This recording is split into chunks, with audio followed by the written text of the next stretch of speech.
우리에게 주시는 하나님의 말씀은 마태복음 5장 6절 말씀입니다. 마태복음 5장 6절 말씀 한 목소리로 함께 봉독하겠습니다. 의에 줄이고 목마른 자는 복이 있나니 그들이 배부를 것이미요. 이는 하나님의 말씀입니다. 네, 혹시 불 좀 켜주실 수 있나요?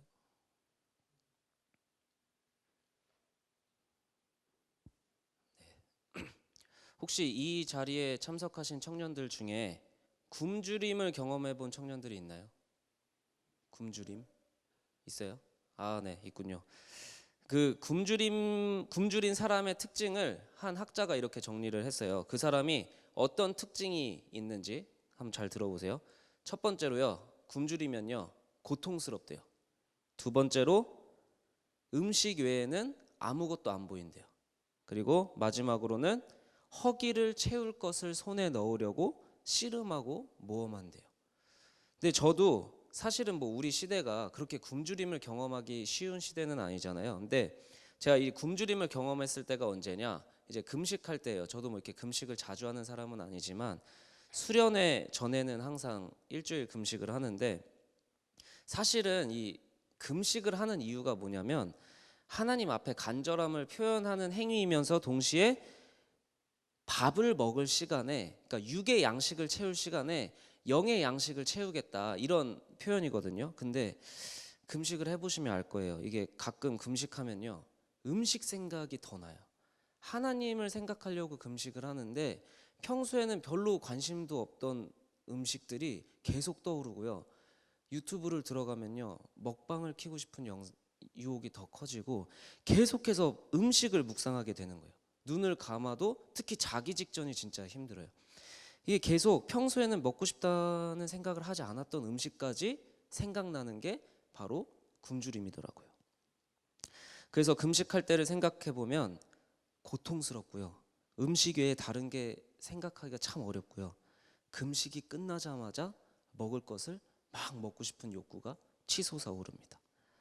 그런데 오늘 팔복의 네 번째 시간, 바로 의에 줄이고 목마른 자가 복이 있다라고 얘기를 하시는 거예요. 근데 그 복은 배부름을 얻을 거래요.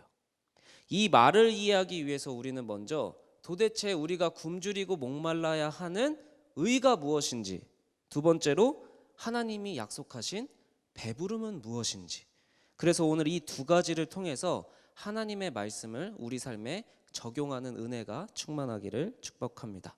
자, 먼저 이거를 짚기 위해서 우리는 굶주림에 대해서 다시 생각해야 됩니다. 한번 띄워주시죠. 인간은 반드시 굶주리고 목마른 존재입니다. 한번 읽어봅시다. 인간은 반드시 굶주리고 목마른 존재입니다. 네, 사실 제가 아까 굶주림에 대해서 이야기를 했을 때 굶주림에 대해서 이렇게 동의한 분들은 많지 않았겠지만, 왜냐하면 우리가 굶주리고 목마른다고 하면 밥이랑 물이 먼저 생각나요. 근데 예수님 당시에도 진짜 굶주린 사람들이 많았을 거예요. 그러니까 이 시대에는 별로 와닿지 않는 거라고 생각할 수 있어요. 근데 우리는 더 이상 먹을 것이 없어서 굶주리진 않지만, 마실 것이 없어서 목마르진 않지만, 우리는 다른 것에 굶주리고 있을지 몰라요. 실제로 굶주렸던 세대가 있잖아요. 우리 할아버지 세대들. 그 세대들은 우리한테 이렇게 말해요. 야, 나 때는 말이야, 너네가 살고 있는 이런 세상을 바랬어. 이런 세상을 생각도 못했어. 너네는 좋은 시절 살고 있는 거야. 감사한 줄 알아야 돼 라고 이야기하실지 몰라요. 근데 맞는 말이죠. 어떻게 보면 굶주린 세대에 비하면 진짜 우리 세대가 먹을 것도 많고 마실 것도 많아요. 풍족해요. 근데 여러분, 진짜 행복해요? 진짜 감사가 넘쳐요? 먹을 게 많고 마실 게 많아서 더 이상 굶주리지 않고 목마르지 않은데 마냥 행복해요? 무언가가 육체적인 배도 부르고 과거의 그 어른들이 얘기하는 세대보다는 확실히 풍족한데, 진짜 감사해야 되는 게 맞는데 무언가가 갈급하지 않아요? 행복해지고 싶은 생각은 들지만 행복하다라는 생각은 그렇게 크지 않지 않아요? 그래서 돌아보니까 내가 안 행복한 이유가 막 보이기 시작하는 거예요. 내가 안 행복한 이유는 왠지 돈인 것 같은 거예요.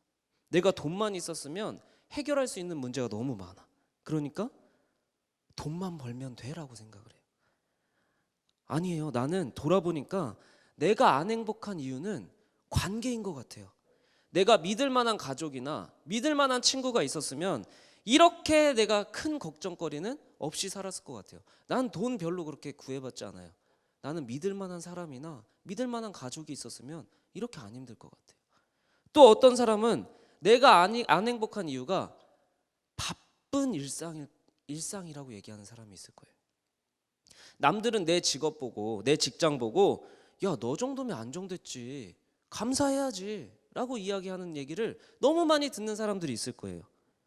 다른 사람들은 힘들다고 하면은 위로라도 받는데 안정적인 직업이나 직장을 가진 사람들, 아니면 부모님이 돈이 많은 사람들은 내가 힘들다는 얘기를 솔직하게 하지도 못해요. 야, 너 정도면 감사해야지. 야, 내가 너라면은 그렇게 불평 안 하고 살겠다. 오히려 아쉬운 소리도 못하면서 바쁜 일상 속에 휴식에 목말라 하는 청년들도 이 자리에 분명히 있을 거라고 생각을 해요. 맞아요. 우리는 끊임없이 무언가에 굶주리고 목마른 사람들인 것 같아요. 다만 굶주림의 대상이 다른 것뿐이에요. 돈일 수도 있고 관계일 수도 있고 사람들의 인정일 수도 있고 사랑일 수도 있어요. 옛날 어른들은 먹을 거 마실 것만 풍족해도 이 사회는 행복해질 거라는 믿음이 있었어요. 그런 믿음으로 청년의 때를 사셨어요. 그래서 먹을 거 마실 거 풍족한 지금의 청년들을 보면 당연히 너네는 행복해야 돼, 당연히 너네는 감사해야 돼 라는 말을 서슴없이 하실 수 있는 거예요. 그런데 아무리 우리가 사는 세상이 풍족한 세상이라고 해도 인간은 또 굶주리고 또 목마르고 또 행복하고 싶은 마음이 굴뚝 같은 게 인간인 것 같아요. 그래서 우리는 인정해야 돼요. 인간은 반드시 굶주리고 목마른 존재라는 것을. 이게 채워지면 행복해질 줄 알았는데 여전히 또 다른 게 채워지기를 바라는 게 인간인 거예요. 그 모든 굶주림은 똑같은 거예요. 배고픔이 해결되려면 밥을 먹어야 되듯이 굶주림은 내 안에서 무언가 만족할 만한 것이 나오는 게 아니라 외부에서 무언가를 찾을 수밖에 없는 거예요. 그러니까 고통스러워요. 차라리 내가 해결할 수 있는 문제면 내가 노력이라도 하지. 근데 내가 노력한다고 해서 내 행복이 채워지지가 않는 거예요. 고통스러운 거예요. 그리고 내가 채우고자 하는 그 무언가 외에는 안 보이는 거예요. 돈에 굶주린 사람은 돈이 없어서 고통스럽고 돈 외에는 안 보이고 돈을 손에 넣으려고 애를 쓰는 거예요.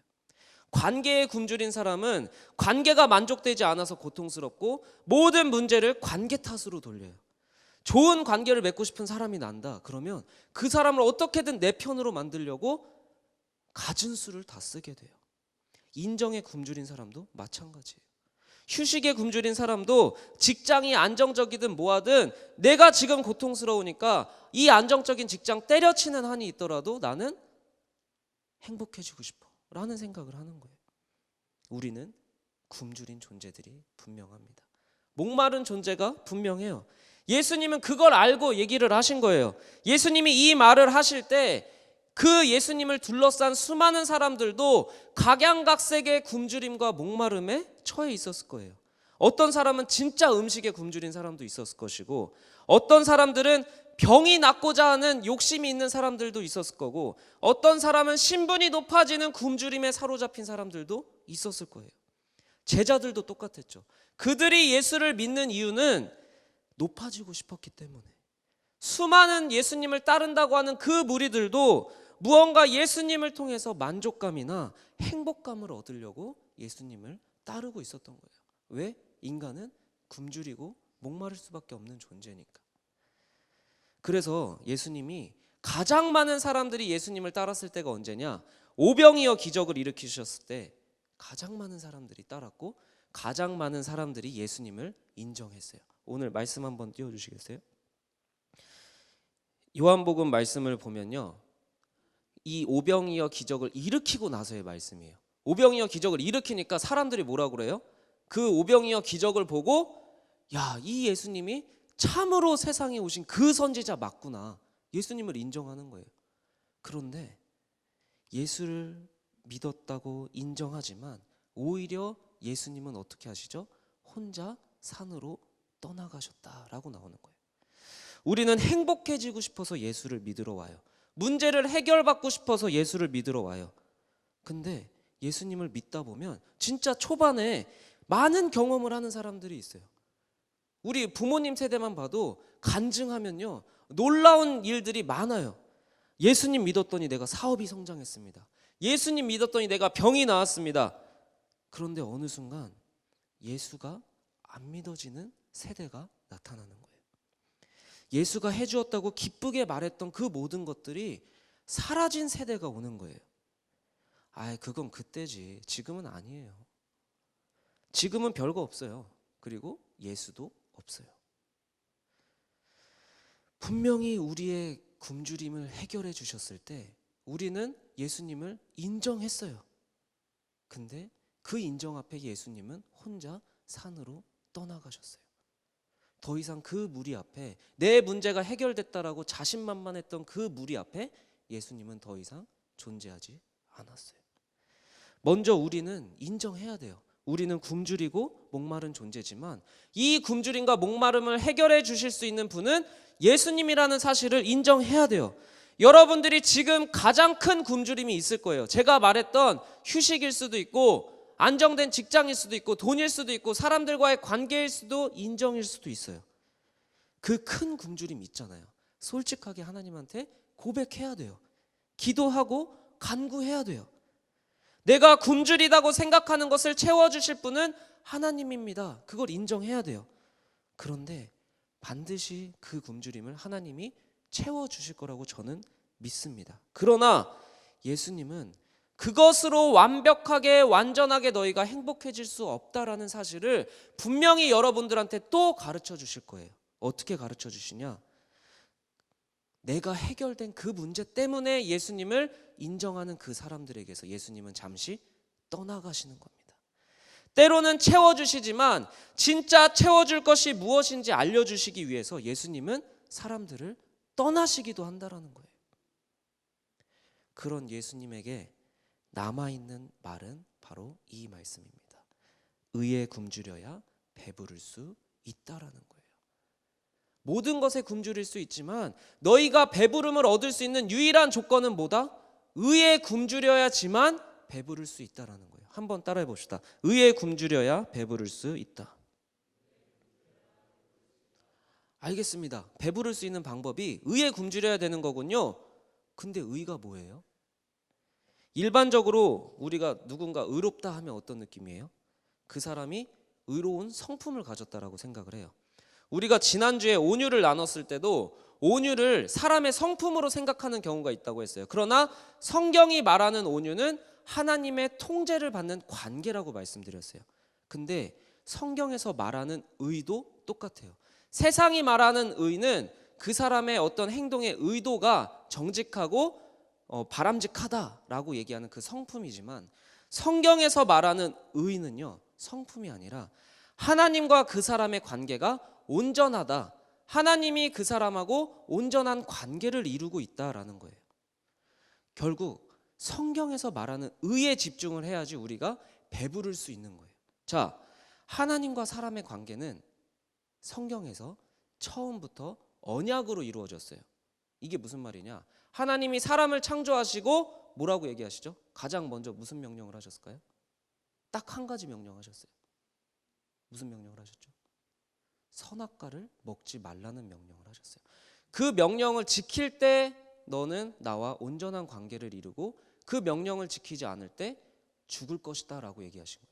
하나님과 사람은 처음부터 약속으로 이루어진 관계였어요. 근데 인간이 그 약속을 깨뜨리죠. 그런데 그 깨뜨린 관계를 다시 이어주신 것도 하나님인 거예요. 깨뜨린 건 인간이지만 그 관계를 회복시킨 건 하나님이라는 게 성경이 이야기하는 하나님이에요. 우리가 하나님을 믿을 수 있는 이유는 단 하나예요. 내가 하나님을 믿을 만하다고 생각해서 믿는 게 아니라 그분이 일하고 계시기 때문에, 그분이 우리를 계속해서 붙들고 회복하고 다시 깨진 것도 이으시고 끊어진 것도 이으시는 그 하나님의 일하심 때문에 우리가 믿을 수 있는 거예요. 하나님은 그 관계를 깨뜨렸다고 해서 버리시는 존재가 아니기 때문에 우리는 2000년이 지나고 몇천 년이 지나도 하나님을 계속해서 믿을 수 있는 거예요. 오늘 말씀을 다시 생각해 봅시다. 의에 줄이고 목마른 자는 복이 있나니 그들이 배부를 것이며. 결국 하나님이 약속을 지키실 것은 믿는 사람은 배부르게 될 것이라는 그 말씀은, 그 배부르다는 건 미래형이에요. 장차 반드시 배불러질 거라는 거예요. 지금 현재 일시적인 배부름 때문에 영원히 배부르게 될 것을 버리지 말라는 거예요. 어떻게 우리가 배부를 수 있을까? 여전히 해결되지 않는 고민이 이 자리에 있을 것 같아요. 저도 말씀을 준비하면서 와닿지가 않는 거예요. 하나님, 차라리 우리 청년들한테 대놓고 돈을 주시면 우리 청년들이 더 행복할 것 같은데요. 인간관계가 더 절실하고 휴식이나 미래의 안정적인 직업이 더 배부를 것 같은 청년들이 제 눈앞에 너무 많이 보이는데요. 왜 하나님은 맨날 하나님을 찾으라고, 그래야 배부를 거라는 얘기만 하시는 거예요? 너무 뜬구름 잡는 얘기 같아요. 와닿지가 않아요. 내가 여러분들의 기도 제목을 받고 그 기도 제목을 놓고 기도하면 다 알아요. 돈이 너무 부족한 청년들이 있고, 관계로 힘들어하는 청년들이 있고, 직장 때문에 힘들어하는 청년들이 있는데 왜 하나님은 하나님을 찾으라고 자꾸 그럴까? 너무 와닿지가 않는 거예요. 오병이어 기적을 일으키시고요, 예수님이 어떻게 하셨다고 그랬죠? 떠나셨다라고 그랬어요. 도대체 예수님은 차라리 처음부터 주시질 말든가 왜 줘놓고 떠나실까? 왜 줘놓고 떠나셔서 숨으셨을까? 진짜 제자들한테 예수님이 가르쳐주고 싶은 이야기는 뭐였을까? 예수가 진짜 하고 싶은 말씀은요, 떠나신 예수의 이야기 다음에 오는 말씀 같습니다. 예수의 이야기는요, 떠나심에서 끝나지 않아요. 예수와 제자의 관계는요, 예수가 찾아오심으로 다시 시작되는 겁니다. 근데 오병이어 기적으로 제자들이 이제 배가 불렀어요. 사람들이 엄청 많이 따르는 걸 보고 제자들도 우리 예수님 최고다라고 만족을 했던 것 같아요. 근데 여기서 새로운 문제가 생겨요. 뭐냐? 그 문제가 해결되면요, 제자들이요, 예수님이 아직 그들에게 오시지 않았다라고 나오죠. 근데 제자들은 배를 타고 건너버려요. 내 문제가 해결되니까 예수님 없어도 배를 탈 수 있는 존재들이 되어버리는 거예요. 예수님을 어떻게든 찾고, 예수님 없으면 어떡하지? 예수님 나한테 너무 필요한 존재인데 라고 하던 제자들이 예수님 없어도 배를 타고 그냥 떠나버리는 거예요. 그들에게, 근데 예수 없이 배를 탄 제자들에게 찾아온 거는요, 평안과 만족이 아니라 풍랑이라는 문제가 다시 찾아옵니다. 그러나 그 어려움 가운데 제자들이 예수를 찾았다라는 말이 없어요. 제자들이 그저 자기들이 할 수 있는 노력으로 노를 저어서 10열이나 더 가요. 예수님을 찾는 목소리가 전혀 없어요. 근데 예수님이 그때 바다 위를 걸어오시는 겁니다.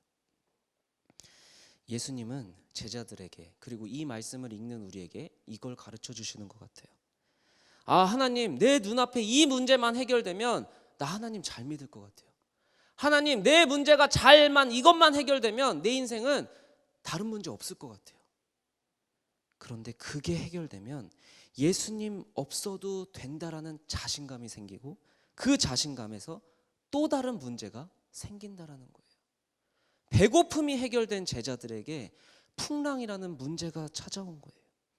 근데 여러분, 그게 우리의 인생인 겁니다. 뭐 하나 해결됐다고 만족하지 말라는 거예요. 뭐 하나 해결됐다고 하나님을 떠나지 말라는 거예요. 지금 당장 눈앞에 있는 거 해결하려고 그게 너희의 인생의 목적이 아니라는 거예요. 끊임없이 문제가 또 찾아올 거고, 새로운 문제 앞에 또 직면하는 게 우리가 살아가야 될 인생이라는 거예요. 차라리 또 문제가 오고 그 문제 해결되면 또 다른 문제가 찾아오는 게 우리의 인생이라면 절대 너희를 포기하지 않고 또다시 너희를 찾아올 나 예수를 믿으라는 거예요. 다른 문제들은 해결되면 또 다른 문제를 갖고 오지만, 그 문제 앞에, 계속되는 문제 앞에 인생의 좌절과 실패를 경험할 인생이라면, 모든 인생이 그렇게 힘들고 괴로울 거라면 차라리 내가 예수 없어도 배를 탔지만 그 떠난 배에 무리를 걸어서라도 다시 찾아오실 예수를 믿으라는 거예요. 내 힘으로 노를 저어서 10여리를 더 갔지만 그러면 무리를 걸어서라도 그 제자를 만나기 위해서 찾아오시는 그 예수를 믿으라는 것. 그게 의에 굶주리고 의에 목마르라는 예수님의 간절한 외침인 거예요. 여러분의 인생을 한번 돌아봅시다. 지금 내 눈앞에 굶주림이 해결되면 다 잘 될 것 같죠? 더 이상 내가 문제 해결에 관심 없을 것 같죠? 근데 인생은 그렇지가 않아요. 해결되면 그 안에서 또 문제가 생기는 거예요. 결국 우리는 문제를 해결해서 만족을 얻는 인생이 아니라 완전한 문제가 해결되지 않는 인생이기 때문에 그 문제에 끊임없이 관심을 갖고 끊임없이 책임을 주려고 우리를 찾아오시는 하나님 때문에 우리가 만족할 수 있다는 거예요. 그게 의에 굶주리고 의에 목마를 때 다시 찾아오시는 예수님 때문에 내가 배부를 수 있다는 거예요. 일시적인 문제가 해결된다고 해서 우리 인생이 완성되지 않는 걸 여러분들도 너무나 잘 아시기 때문인 거예요. 하나님과의 관계, 나를 버리지 않고 또 찾아오실 하나님과의 관계만이 우리를 배부르게 할 수 있다는 거예요. 지금 내 눈앞의 문제가 해결되면 반드시 또 다른 문제가 생길 거라는 거예요. 예수님 주변에 빽빽히 모인 각양각색의 굶주린 사람들에게 예수님은 이 말씀을 하신 겁니다. 너희가 굶주리고 목마른 것 안다. 그래서 되게 비참한 거 안다. 복 받고 싶어서 나에게 찾아온 것 안다. 오늘 이 예배의 자리에 나온 청년들에게도 예수님은 같은 이야기를 하시는 겁니다. 너희가 다양한 것에 굶주리고 목마른 것을 내가 안다. 그래서 비참하고 힘들고 괴로운 것 또한 내가 안다. 그런 우리에게 예수님은 또 찾아오시고 또 찾아오시는 거예요. 우리가 예수를 잘못 바라볼 때 예수님은 떠나서 숨기도 하시지만 반드시 또 찾아오시는 분이 바로 우리가 믿는 예수님인 것입니다.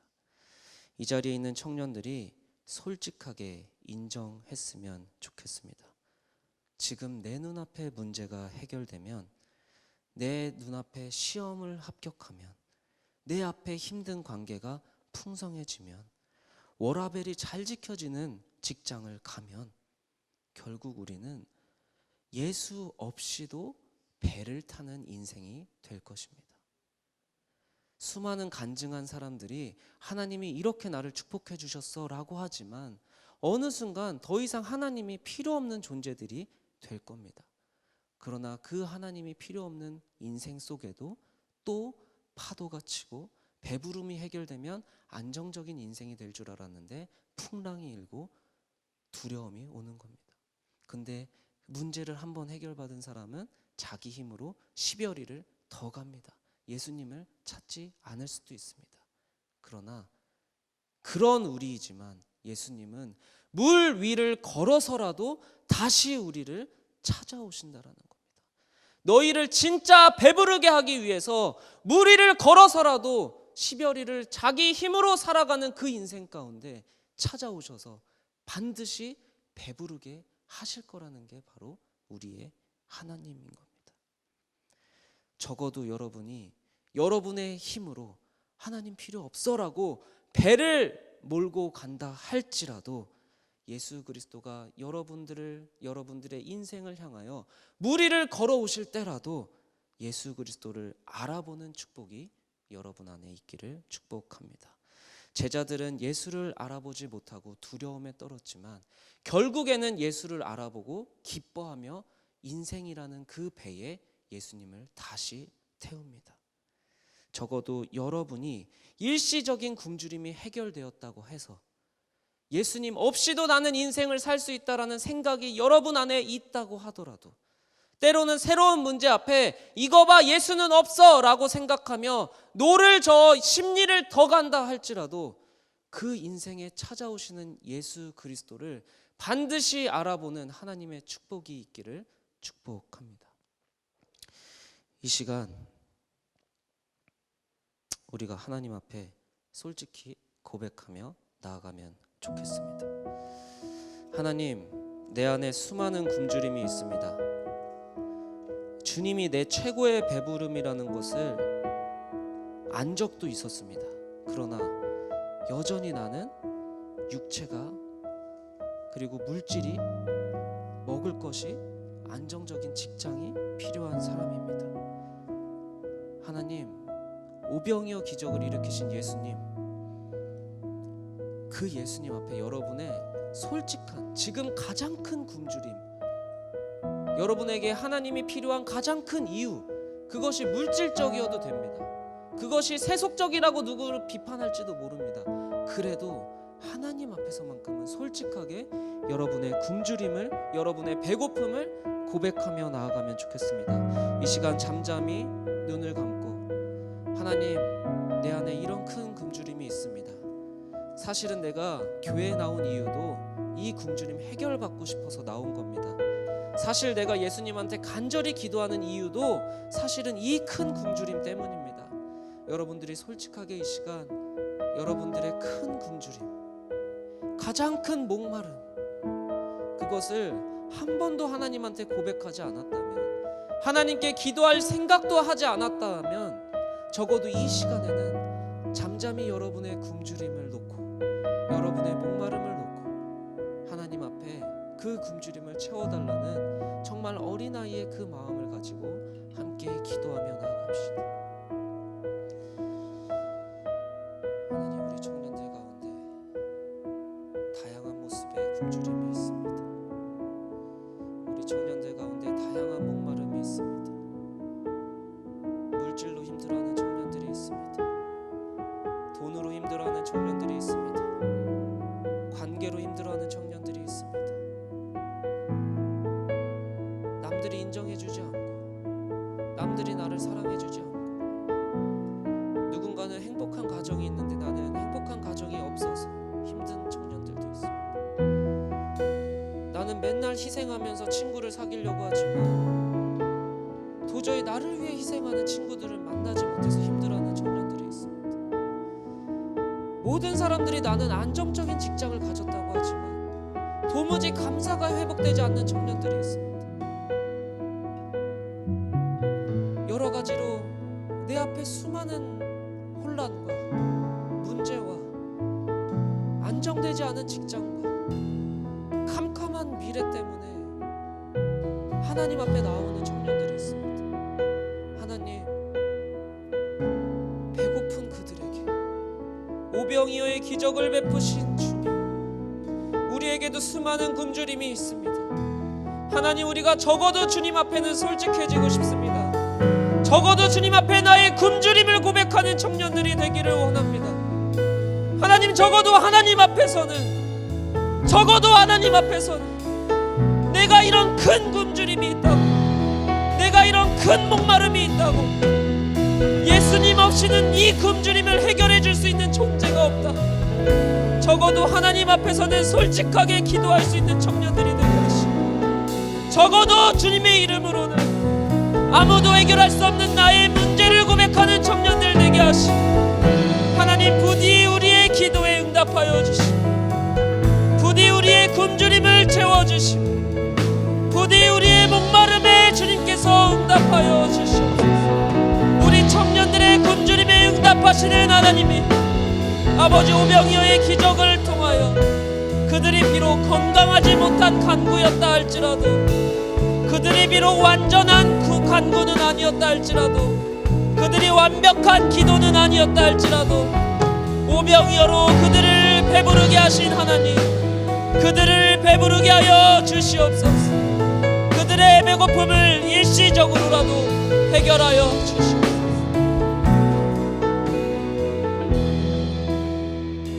그러나 여러분, 그 굶주림에 내 모든 시선을 빼앗기지 않는 청년들이 되기를 축복합니다. 하나님, 내 굶주림이 해결되길 원하지만 나의 시선은 온전히 하나님을 바라보게 하여 주옵소서.